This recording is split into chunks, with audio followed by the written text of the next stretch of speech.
Salam, axşamınız xeyir olsun, hörmətli tamaşaçılar. Xəzər xəbərin əsas buraxılışı ilə qarşınızdayıq.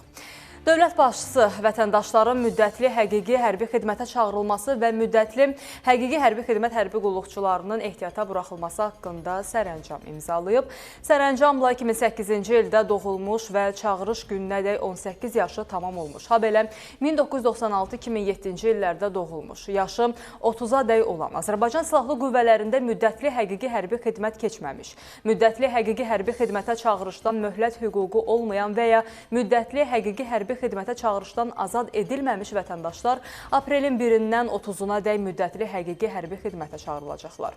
Hərbi vəzifə və hərbi xidmət haqqında qanunda nəzərdə tutulmuş xidmət müddətini keçmiş müddətli həqiqi hərbi xidmət hərbi qulluqçuları aprelin 1-dən 30-una dək ehtiyata buraxılacaqlar. Prezident İlham Əliyev İranın yol və şəhərsalma naziri Azərbaycan-İran İqtisadi Əməkdaşlığı üzrə hökumətlər arası birgə komissiyanın həmsədri Fərzanə Sadiqin başçılığı etdiyi nümayəndə heyətini qəbul edib.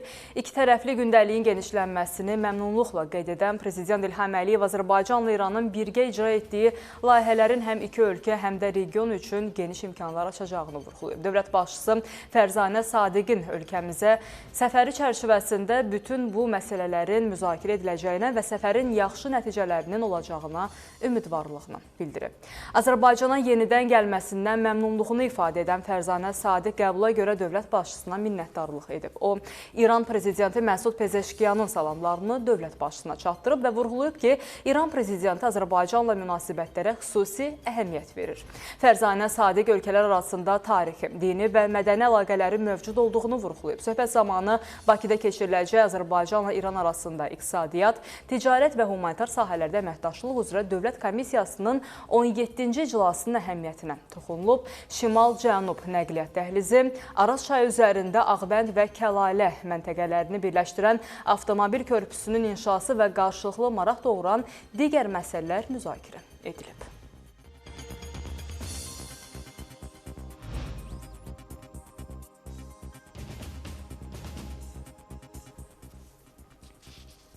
Davam edirik. 15 yaşı tamam olacaq oğlanların ilkin hərbi qeydiyyatı artıq tam rəqəmsal qaydada aparılacaq. Valideynlər övladlarını dövlət qurumuna getmədən MyGov platforması üzərindən qeydiyyata sala biləcəklər. Bu ildən etibarən ilkin hərbi qeydiyyat haqqında kağız vəsiqə ləğv olunub və proses yalnız onlayn şəkildə həyata keçirilir. Yeni xidmət həm web portal, həm də mobil tətbiq üzərindən çatlandı. Məqsəd vətəndaşların vaxt itkisinin və sənəd daşınmasının qarşısını almaqdır.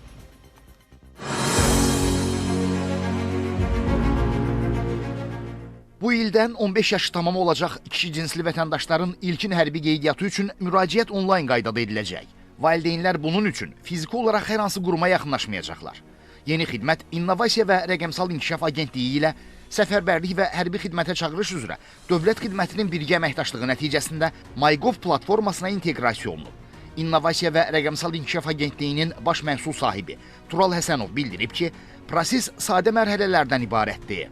Vətəndaş ilk olaraq bildiriş qəbul edir ki, o övladını ilkin hərbi qeydiyyatdan keçməsi üçün tibb məntəqəsinə yaxınlaşıb müayinədən keçirməlidir və müayinə prosesi ilə paraleldə MyGov üzərindən də müraciət göndərir və müraciət göndərən zaman ondan hər hansı bir fiziki sənəd və s. tələb olunmur. İlkin mərhələdə o övladlarının siyahısı ilə tanış olur. Siyahıda 15-18 yaş aralığında olan övladlarının adları əks olunur. İstədiyi övladını seçir və o prosesə davam edir. Davam edəndən sonra burada tərcüməyi hal tələb olunur.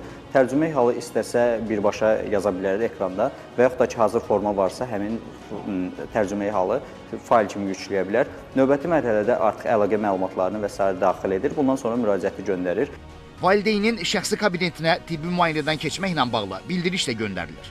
Müayinə başa çatdıqdan sonra yeniyetmə qeydiyyatda olduğu rayon üzrə hərbi həkim komissiyasına əyani baxış üçün yaxınlaşır. Əgər yeniyetmə xarici ölkədə təhsil alırsa, bu zaman təhsil aldığını təsdiq edən sənəd sistemə yüklənməlidir. Bu da oradan həmin təhsil müəssisəsinin sənədi alıb yükləyərək prosesə davam edə bilir.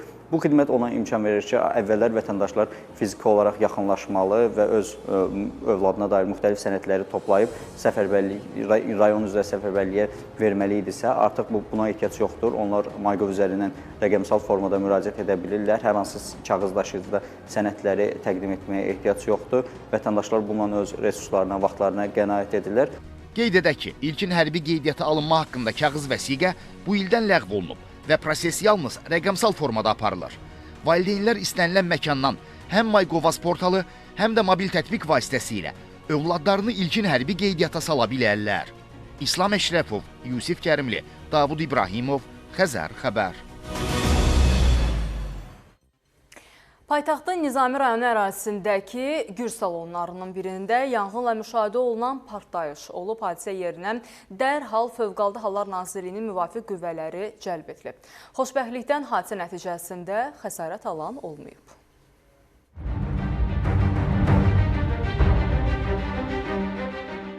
Bakıda gül salonunda partlayış olub. Partlayış hadisəsi paytaxtın Nizami rayon Elşən Süleymanov küçəsində yerləşən gül salonlarının birində baş verib. Belə ki, hadisə yerinə dərhal Fövqəladə Hallar Nazirliyinin Dövlət Yanğından Mühafizə və Xüsusi Riskli Xilas Etmə Xidmətlərinin əməkdaşları cəlb olunub. Hadisə 18 mərtəbəli binanın birinci mərtəbəsində yerləşən obyektdə qeydə alınıb. Yaxınlıqda çalışan şəxslərin sözlərinə görə partlayış səhər saat 8 radələrində baş verib. Valla mən evdəydim, zəng gəldi mənə ki, burada bizim qonşuluqda gül dükanı var, ora yanır. Mən də geyindim, gəldim, gördüm ki, həqiqətən də yanır. Saat neçə olardı təxminən? Mən 10-da gəlləmişəm, amma o saat 8-də yanır. Sizin obyektlərə ziyan dəyib? Xeyr, dəyib. Amma elə o qonşuya çox ziyan dəyib də, yazıq, çox ziyan dəyib ona. Baş vermiş hadisə ilə bağlı Fövqəladə Hallar Nazirliyindən bildirilib ki, gül mağazasında yanğınla müşahidə olunan partlayışın baş verdiyi müəyyən olunub. Yanğının genişlənməsinə, o cümlədən digər obyektlərə və mənzillərə yayılmasına imkan verilmədən söndürülüb. Yanğın nəticəsində ümumi sahəsi 38 kvadrat metr olan mağazanın yanar konstruksiyaları yanıb, xəsarət alan olmayıb. Hadisə ilə əlaqədar aidiyyəti qurumlar tərəfindən araşdırma aparılır. Elbrus Kərimli, Cəfər Qasımov, Xəzər xəbər. Bakıda ağır cinayət olub, 53 yaşlı kişi küçədə bıçaqlanaraq qətlə yetirilib. Hadisədən şübhəli kimi onun özündən 9 yaş kiçik tanışı saxlanıb. Tərəflər arasında cinayətə səbəb nə olub, izləyək.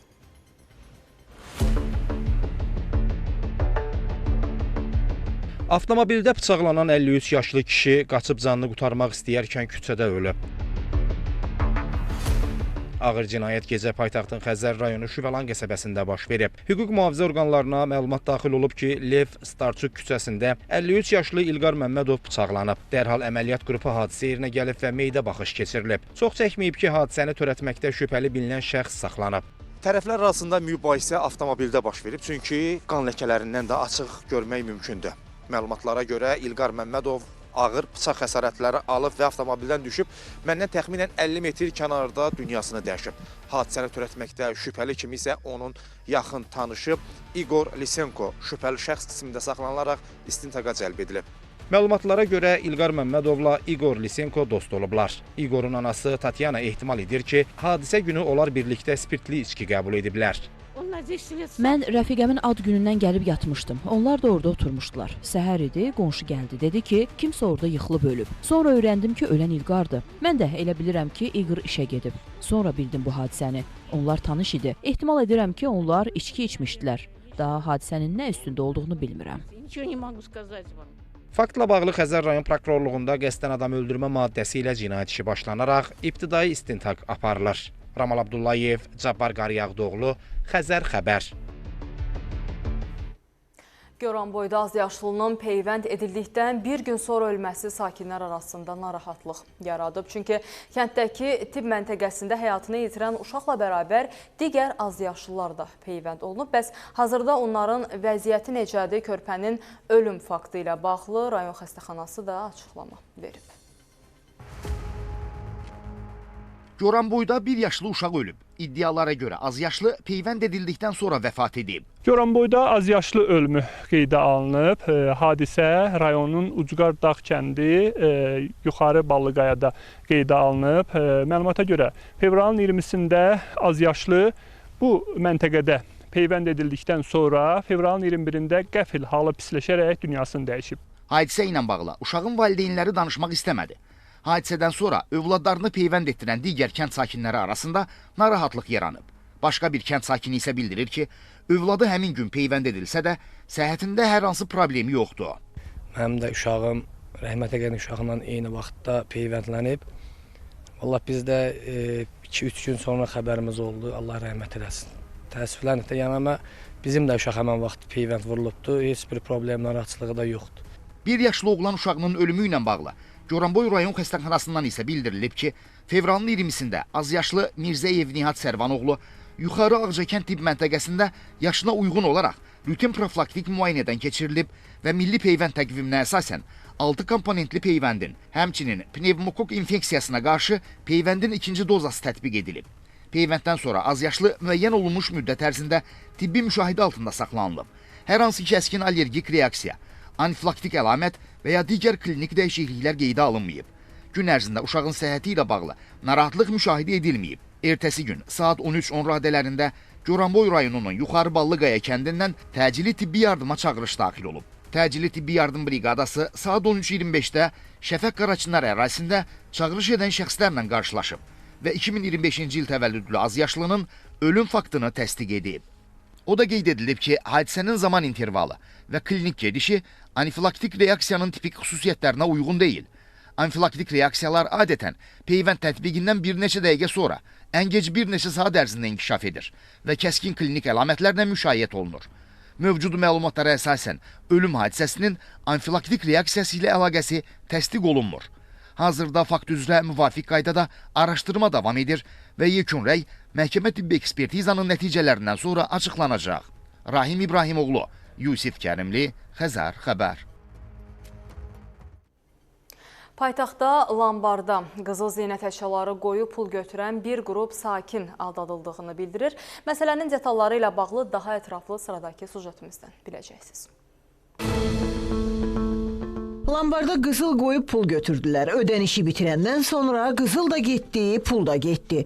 Paytaxtın Səbail rayonu Əhəd Yaqubov küçəsi 14 ünvanında fəaliyyət göstərən Lambarda qızıl zinət əşyalarını girov qoyub pul götürən bir qrup vətəndaş belə bir iddia ilə Xəzər xəbərin qaynar xəttinə müraciət edib. Zərər çəkmişlər içərisində Türkiyə vətəndaşları da var.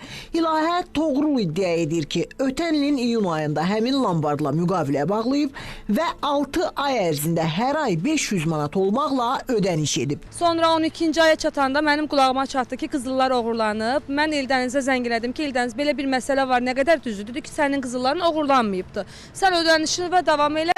Mən 2 banka, ayrı banka qızıl qoymuşam. Sənin qızılların olduğu bank qalır. İlahə Toğrul deyir ki, bu ilin fevralında Lambardın sahibi Eldəniz İskəndərova tam ödəniş edib. Girovunu geri götürməyi istədiyini bildirdikdə ondan 5000 manat əlavə pul istənilib. Mənə dedi ki, sizin qızıllarınız oğurlanıb. Dedim, yaxşı, oğurlanmışdısa və 9-cu, 10-cu ayın başında bu qızıllar gedibsə, necə mənlə 11-ci, 12-ci ayda faiz götürmüsünüz, ödəniş götürmüsünüz? Zərər çəkmiş vətəndaşlar içərisində İlahə Tuğrulun həyat yoldaşı Bülent Tuğrul, eləcə də paytaxt sakini Esmira İsmailova da var.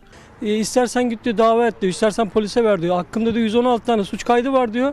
117 de olsa hiçbir umurumda değil diyor. 2025-ci il noyabrın 4-ü yaxınlaşmışam, qızıllarımı təhvil alam. Bundan gəlmişəm ki, bağlayam, təhvil alam. Mənə qızılların eyni şəkildə başqa vətəndaşlara dediyi kimi Eldənizə vüsalə bildirdi ki, qızıllar basqın olunub. Bura silahlı basqın olub, qızıllar oğurlanıb. Hal-hazırda qızılımın dəyəri 17 min, 20 min civarındadır. Zərər çəkmişlər iddia edir ki, qızıllarını geri ala bilməyənlərin sayı 117 nəfərdir. Lambardın sahibi Eldəniz İskəndərov iddialara belə aydınlıq gətirib. İstintaq gedir. Hələ də Nəsimin istintaqında istintaq gedir. Mən gəlib sənədləri də sizə təqdim edə bilərəm. İndi hal-hazırda orada deyiləm. 2 saata gəlirəm ora. Bugün saat 2-də vətəndaşlarla görüşüb onlara dəyən ziyanın ödənilməsi ilə bağlı məlumat verəcəyini desə də, Eldəniz İskəndərov onlarla görüşməyib. Daxili İşlər Nazirliyinin mətbuat xidmətinin əməkdaşı Cəsarət Qəmbərli bildirib ki, vətəndaşların Lambarda girov qoyduqları qızıl zinət əşyalarının ələ keçirilməsi ilə bağlı müraciətlərə əsasında ərazi polis idarəsində araşdırma aparılır. Müraciətlərlə bağlı ərizə və izahatlar alınıb. Digər dəlillər, sübutlar toplanıb. Əmələ hüquqi qiymət verilməsi istiqamətində prosesual araşdırmalar davam etdirilir. Sevinç Vagif qızı, Namiq Hüsiyev, Xəzər xəbər.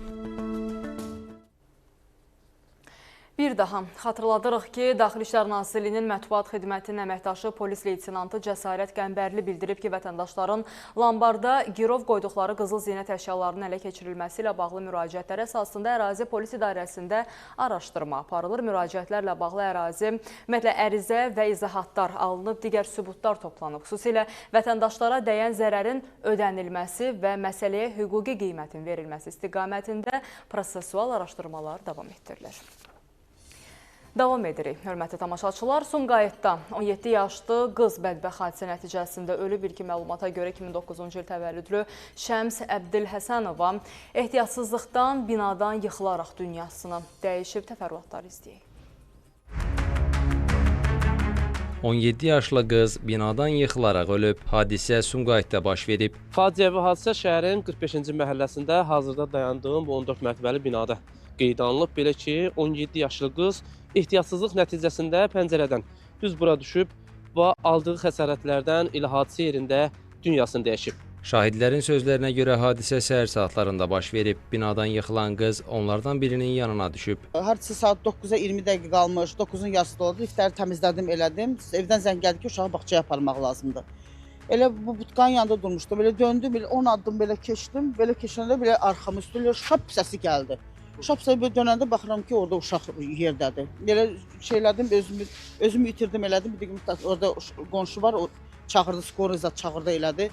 Böyle şeydi də, yəni özüm heç yaxın digərə baxa bilmədim. Mən burada liftdə işləyirik, ikimizdə.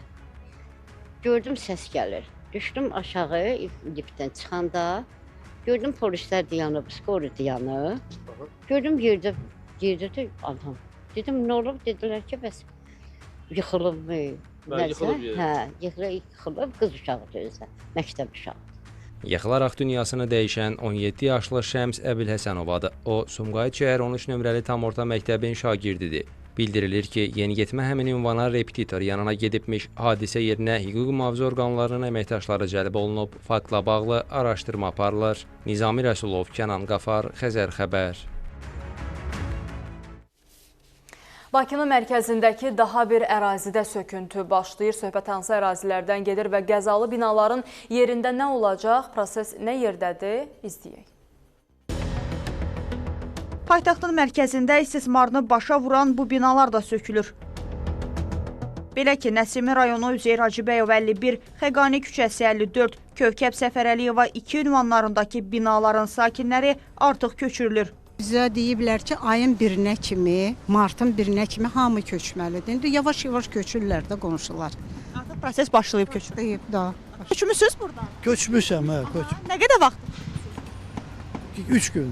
Ərazidə olan 14 mərtəbəli bina da söküləcək. Sakinlərin sözlərinə görə 50-dən çox yaşı olan çox mərtəbəli bina qəzalı vəziyyətdədir. Səfərəliyev 2 ünvanında yaşayıram mən, sakinəm. Neçə illərdir burada yaşayıram. Bina 74-cü ilin binasıdır, bu 14 mərtəbə.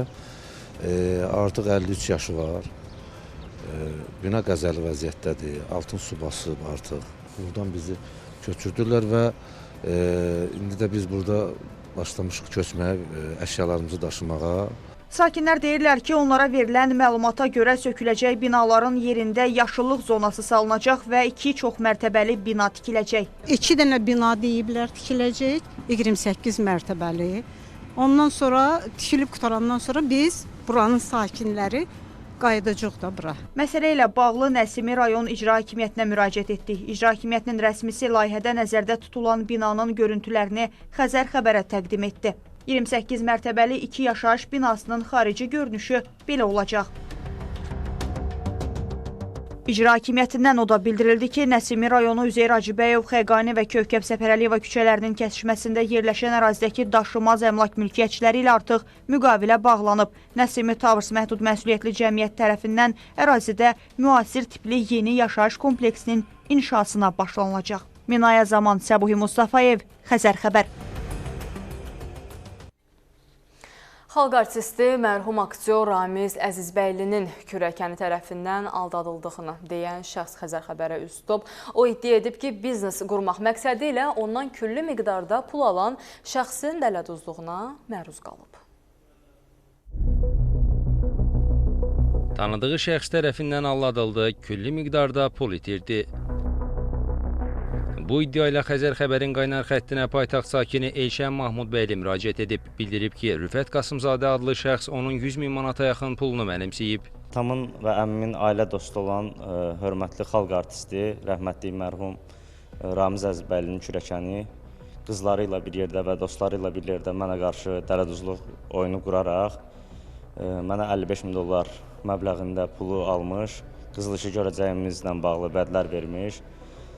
Sonra isə bildirmişdi ki, bəs mallar İstanbulda, aeroportda, hava limanında saxlanılmışdır və bununla da mən batmışam. Zərər çəkənin iddiasına görə ona qanuni biznes qurulacağı vəd edilsə də qarşı tərəf qeyri-qanuni yollara başvurub. Sonradan məlum olub ki, bu əslində qızıl işini bizə sırf göstəriş üçün bunları eləyib. Sonra isə müəyyən müddətdə bir neçə aylar, 4-5 ay bizə hardasa 3000 dollardan xeyri adı ilə pul vermişdir. Biz onun şəriyi Məhəmməd Əli Məmməd oğlana, dostuna vermişik. Eyni zamanda o çatdırıbdır Rüfət Qasımzadəyə.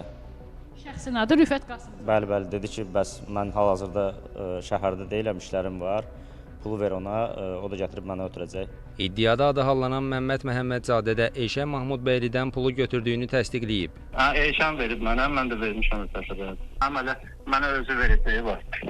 Elşənin mi, Rüfətin mi? Yox, Rüfətin. Sizə nə qədər borcu var?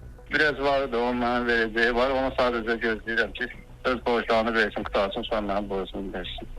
Məsələyə iddiada adı çəkilən Rüfət Qasımzadədən və ailəsindən də münasibət öyrənmək istədik, lakin zənglərə cavab verilmədi. Daxili İşlər Nazirliyinin mətbuat xidmətinin əməkdaşı Elbrus İbrahimov Xəzər xəbərə bildirdi ki, müraciət üzrə Yasamal rayon polis idarəsində araşdırma aparılır. Araşdırmalarla tərəflər arasında yaranan mübahisə ilə bağlı müvafiq prosesual tədbirlərin icrası təmin olunacaq. Nigar Polad, Səbuhi Mustafayev, Kənan Qafar, Xəzər xəbər.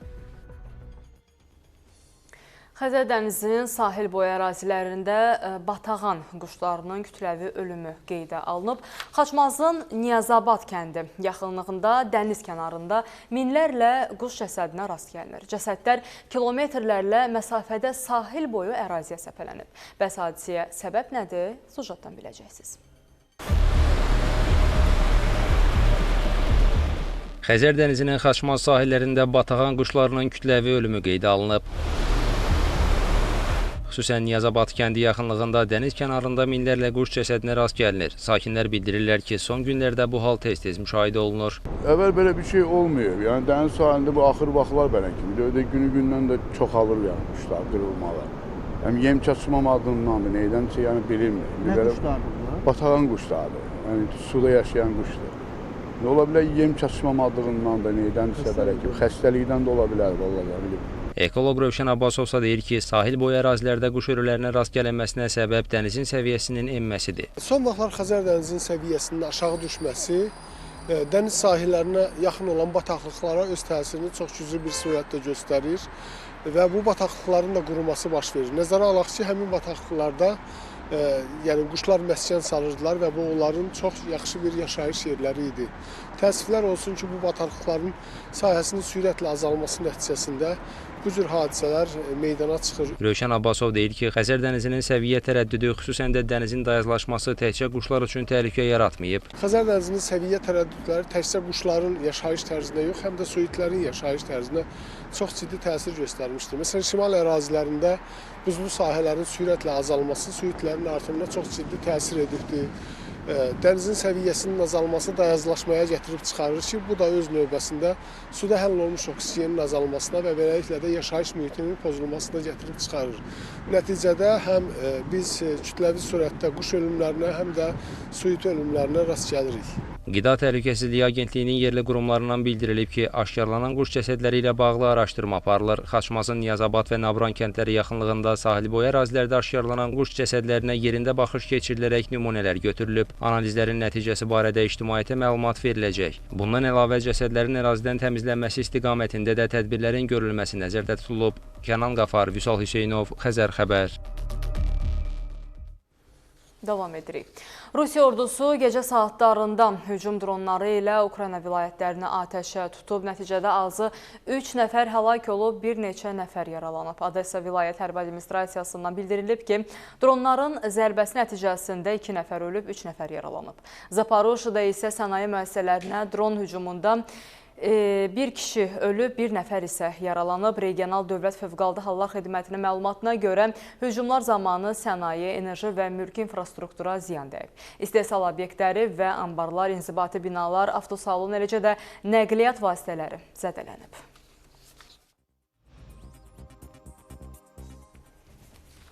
Azərbaycanın Ukraynaya humanitar yardım çərçivəsində göndərdiyi enerji avadanlıqlarından ibarət növbəti yük kərvanı Kiyevdə rəsmi şəxslər tərəfindən təhvil alınıb. Göndərilən avadanlıqların ümumi dəyəri 1 milyon dollardır. Ukrayna rəsmiləri göstərilən köməyə görə Azərbaycan dövlətinə minnətdarlıqlarını bildiriblər.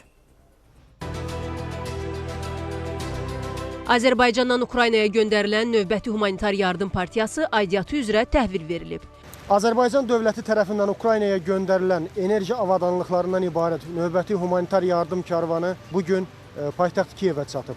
Hazırda Ukrayna rəsmi qurumları tərəfindən yardım karvanının təhvil alma prosesi gedir. Bildirilir ki, enerji avadanlıqlarının əksər hissəsi elektrik enerjisindən əziyyət çəkən xəstəxanalara və digər tibb müəssisələrinə veriləcək. Avadanlıqların təhvil verilməsində Azərbaycanın Ukraynadakı səfiri Seymur Mərdəliyev, Ukrayna Xarici İşlər Nazirinin müavini Aleksandr Mişenko, Energetika Nazirinin müavinləri Nikolay Kolesnik və Valentina Moskalenko, Səhiyyə Nazirinin müavini Igor Kalaç iştirak ediblər.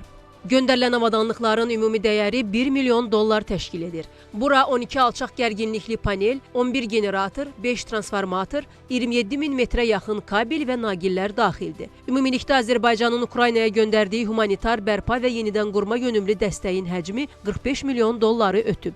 Ukrayna Səhiyyə Nazirinin müavini Igor Kalaç Xəzər xəbərə müsahibəsində bildirib ki, çatdırılan enerji avadanlıqları fasiləsiz tibbi yardımın təmin edilməsinə imkan yaradacaq. Bütün generatorlar artıq səhiyyə müəssisələri arasında paylanıb və bugündən etibarən müəssisələrimizin enerji müstəqilliyini gücləndirməyə, kritik əhəmiyyətli avadanlıqların işini təmin etməyə kömək edəcək. Bugünə kimi səhiyyə sistemində 15 mindən çox generator cəmləşdirilib.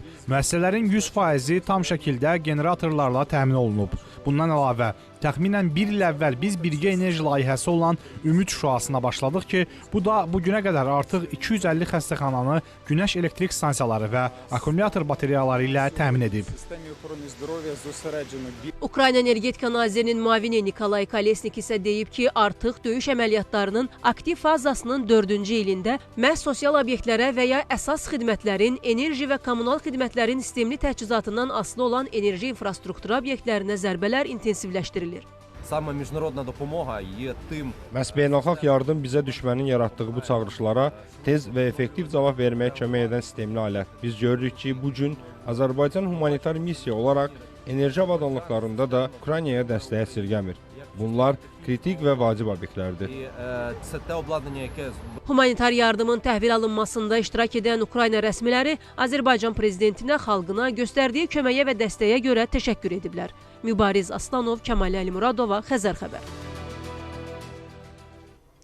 Şəmkirdə piyadanın ölümü ilə nəticələnən yol qəzası baş verib. Hadisə rayon mərkəzində qeydə alınıb. Rayonun Əli Yaqublu kənd sakini 30 yaşlı Hakim Mustafayev idarə etdiyi avtomobillə piyadanı Şəmkir şəhərində müvəqqəti yaşayan Ukrayna vətəndaşı 58 yaşlı Natasha Şevçenkonu vurub. Qadın dərhal rayon mərkəzi xəstəxanasına çatdırılsa da onun həyatını xilas etmək mümkün olmayıb. Faktla bağlı araşdırma aparılır. Paytaxtın Sabunçu rayonunda Zabrat qəsəbəsində içməli su xəttində qəza baş verib. Artıq 3 gündür içməli su verilmir. Suyun olmaması gündəlik həyatı da çətinləşdirib. Bəs problem nə vaxt həll ediləcəyi izləyək. Boru partladı, sakinlər susuz qaldı.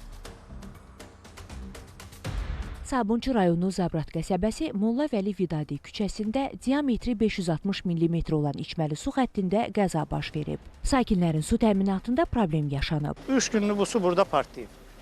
Cəmaətin heç birisinin çəni yoxdur. 3 günlük biz susuz yox. İçmək suyu mağazalardan alırıq. Bugün Ramazan ayıdır, yuyunmağı var falan.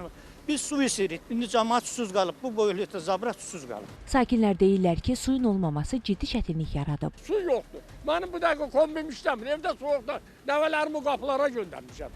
Bunu mən nə etməliyəm? Məsələ ilə bağlı iri şəhərlərin Birləşmiş Su Təchizatı xidmətinə Xəzər xəbərə bildirildi ki, qəza qeydə alınan gündən əraziyə müvafiq rayon su kanal idarəsinin qəza briqadası cəlb edilib. Dünəndən burada 500-lü Zabrat xəttində qəza baş veribdi. 2 briqada cəlb olunubdur. İnşallah günün sonuna qədər həmən 500-lükdə baş vermiş qəza aradan qaldırılacaqdır. Yəni saat 6-7 radələrində qəza tam aradan qaldırılacaqdır. Hal-hazırda da vətəndaşlara maşınlarla su daşınır. Yəni bütün məhəllələrə su ilə təmin olunur. O da bildirildi ki, təmir bitdikdən sonra suyun ünvanlar üzrə mərhələli şəkildə verilməsi həyata keçiriləcək. Nigar Polad, Vüsal Cəfərov, Aytən Fehruz, Xəzər xəbər. Paytaxtın Binəqədi rayonunda yerləşən dayanacaqlardan biri yararsız hala düşüb. Sakinlərin sözlərinə görə bir neçə gündür dayanacağın şüşələri sınıb, konstruksiya hissələri dağıdılıb və insanlar üçün təhlükəli vəziyyət yaranıb.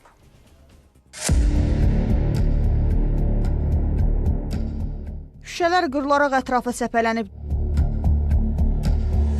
Dirəklər isə kəsilərək yerləri tamamilə dağıdılıb. Hətta ərazidəki elektrik xəttləri belə kəsilib. Bunlar dağıdılan dayanacaqdan sonra geriyə qalan görüntülərdir.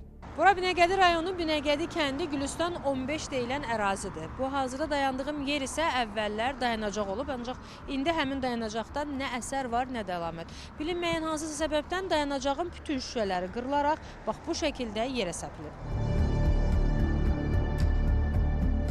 Sakinlərin sözlərinə görə ərazinin bu vəziyyətdə olması təhlükə mənbəyidir. Görünür də görünən kəndə bələdçi lazım deyil ki. Uşaqlar məktəbə gedir, böyük işə gedir.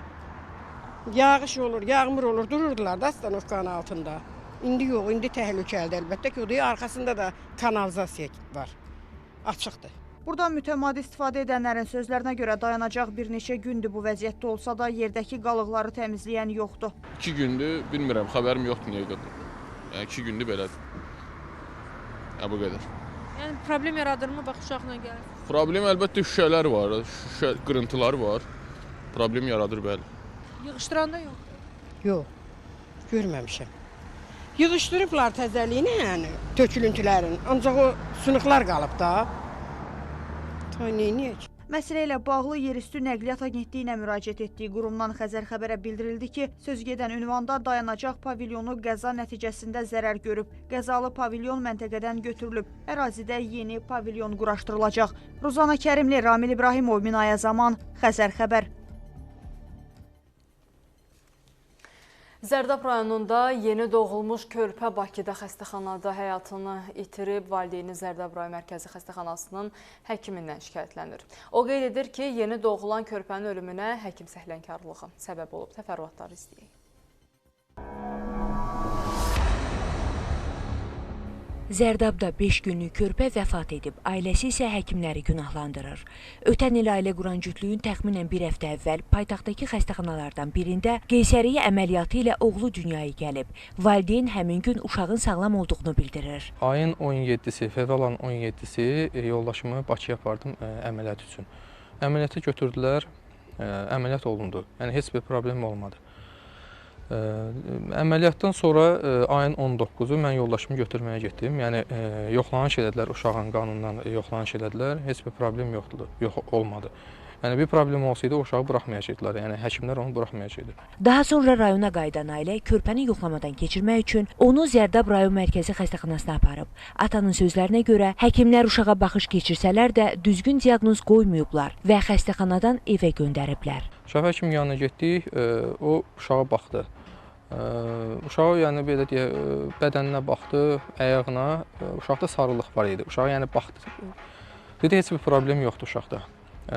Dedim yəni həkim, uşağın gözünün içində sarılıq var, yəni gözün ağı sarılıbdır. Zəhmət olmasa yaxşı baxın. Qayıtdı ki, yox, heç bir problem yoxdur, narahat olmayın, heç bir problem yoxdur. Sağlamdır uşaq. Körpənin vəziyyəti ağırlaşdığından o yenidən təcili tibbi yardım vasitəsilə xəstəxanaya çatdırılıb. Bu dəfə isə uşağın təcili olaraq Bakıya aparılmasının vacibliyi bildirilib. Ailə körpəni paytaxtdakı ixtisaslaşmış tibb müəssisəsinə çatdırsa da, həkimlərin bütün səylərinə baxmayaraq onun həyatını xilas etmək mümkün olmayıb. Zərdab rayon mərkəzi xəstəxanasından Xəzər xəbərə bildirildi ki, 2 gün əvvəl yeni doğulmuş körpü üçün Zərdab rayon mərkəzi xəstəxanasının ailə sağlamlıq mərkəzinə müraciət olunub. Körpəyə fizioloji sarılıq diaqnozu təyin olunub. Həkim tərəfindən körpənin ümumi vəziyyəti kafi qiymətləndirilib. Dərisi təmiz, az miqdarda sarılıq müşahidə olunub. Aktivliyi və refleksləri normal qiymətləndirilib. Bir gün sonra saat 02:40 radələrində körpə təkrar olaraq Zərdab rayon mərkəzi xəstəxanasının təcili tibbi yardım şöbəsinə daxil olub. Körpəyə iteritik sarılıq, nevroloji simpomatika diaqnozu təyin olunub və zəruri tibbi yardım göstərilib. Körpənin valideynlərinə ixtisaslaşmış tibb müəssisəsi olan Elmi Tədqiqat Pediatriya İnstitutuna müraciət olunması tövsiyə olunub və onlar tibb müəssisəsini tərk ediblər. O da qeyd olunub ki, ana ilk dəfə Zərdab rayon mərkəzi xəstəxanasının ailə sağlamlıq mərkəzində hamilə kimi qeydiyyata düşüb. Lakin hamilə müntəzəm tibbi müayinələrdən imtina edib və hamiləliyin gedişinin özəl tibb müəssisəsinin həkim mütəxəssisi tərəfindən izlənilməsi barədə müvafiq rəsmi sənəd imzalayıb. Asiman Səlimov, Aytən Fehruz, Xəzər xəbər. Astarada 10 kiloqram narkotik vasitə aşkarlanıb keçirilən tədbirlərlə əvvəllər məhkum olunmuş 35 yaşlı Ceyhun Hüseynov və 30 yaşlı Nəcibə Şahvələdova şübhəli kimi saxlanılıblar. Həmin şəxslərdən ölkə ərazisinə əvvəlcədən sövdələşmə əsasında İranda yaşayan narkotacir tərəfindən göndərilən 10 kiloqramdan artıq marixuana aşkarlanıb. Faktla bağlı cinayət işi başlanılıb, saxlanılan şəxslər barəsində həbs qəti imkanı tədbiri seçilib.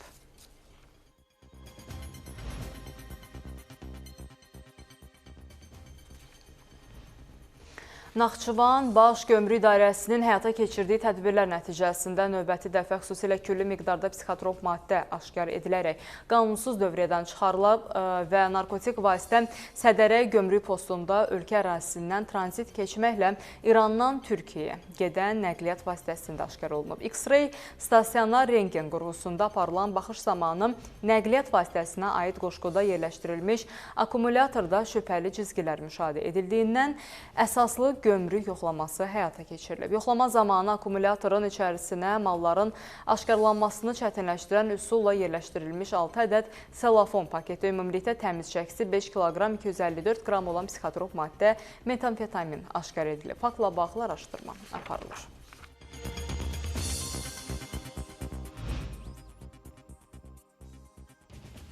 Abşeron rayonunun Xırdalan şəhərində yaşlı kişi bir aya yaxın da avtobus dayanacağında gecələyir. Mövcud vəziyyətdən sakinlər də narahatdır. Bəs onun aqibəti necə olacaq sualımızı aidiyyəti quruma ünvanlamışıq, izləyək. Yorğan düşəyini də yanına alıb dayanacağın oturacağında gecələyir.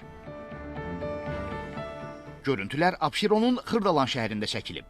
Mərkəzi ərazilərdən birində yerləşən avtobus dayanacağı artıq bir müddətdir ki, yaşlı bir kişinin gecələdiyi məkana çevrilib. Yox, danışmaq istəmirəm. Zəncirin gidim danışmaq istəmirəm. Adını və soyadını açıqlamaq istəməyən kişi burada özünə kiçik bir sığınacaq yaradıb. Tapdığı yorğan döşəyi dayanacaqda yerləşdirərək gecələrini açıq havada keçirməyə məcbur qalır. Soyuq qış günlərində onun bu şəraitdə qalması ətrafdakı insanlarda narahatlıq yaradır. Mən gecə görmürəm. Mən işə gedəndə görürəm. Oturur, belə çaydan, zadan nəsə içir. Yəni ancaq burada qalır, hə? Yəqin ki, mən elə işə gedəndə ancaq burada görürəm. Ben 5-10 dəqiqə burada görürəm, oturmuş halda. Soyuqda da, zətdə də belə havada oturur. Neçə gündə buradadır. Sakin olaraq narahatıq.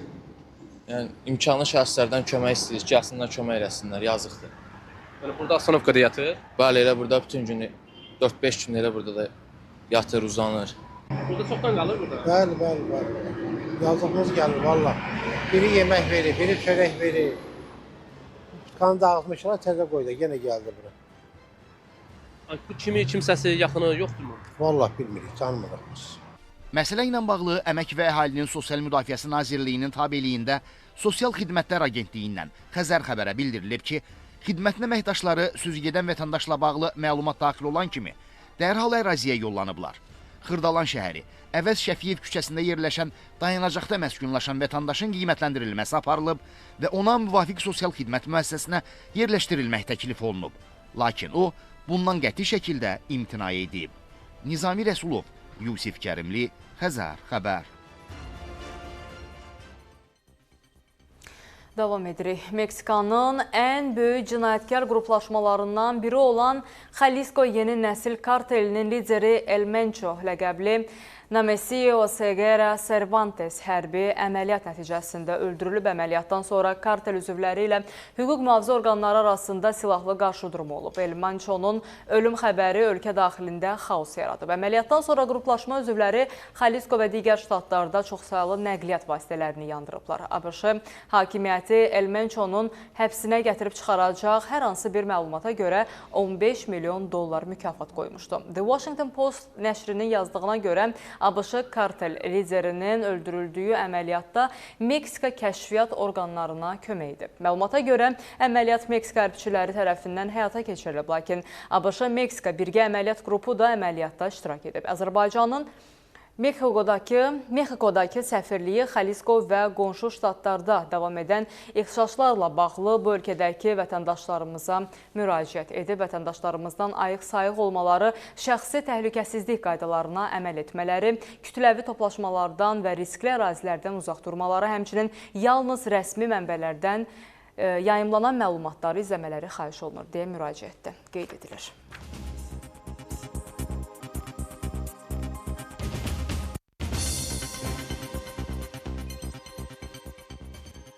Nepalın mərkəzində sərnişin avtobusu çaya düşüb, hadisə nəticəsində azı 18 nəfər həlak olub, xeyli sayda yaralı xəstəxanaya aparılıb. Bildirilib ki, Pokharadan Katmanduya hərəkət edən nəqliyyat vasitəsi naməlum səbəbdən Trishuli çayına aşıb. Avtobusda 35-dən çox sərnişin olub. Xilas etmə əməliyyatında Nepal ordusunun hərbi qulluqçuları, polis və yerli sakinlər iştirak ediblər.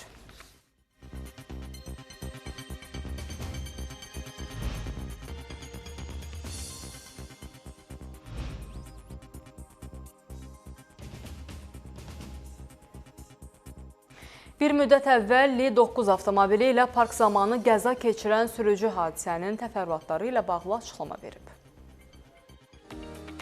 Bir müddət əvvəl Li-9 markalı avtomobilini park edərkən qəza törədən sürücü hadisənin dəqiq səbəblərini aydınlaşdırıb.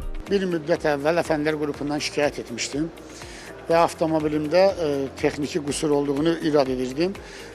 Müstəqil ekspertə müraciət etdim ki, bunu məsələyə aydınlıq gətirsin. Onlar da bildirdi ki, bu avtomobili parklanma zamanı proqramlardan düzgün istifadə etmədiyim üçün qəza törətmişdir. Əfəndilər qrupundan heç bir şikayətim yoxdur. Qəza olduğuna görə kasko tərəfindən ödəniş olundu. Hal-hazırda həmin Li avtomobilindən istifadə edirəm, heç bir narazılığım yoxdur.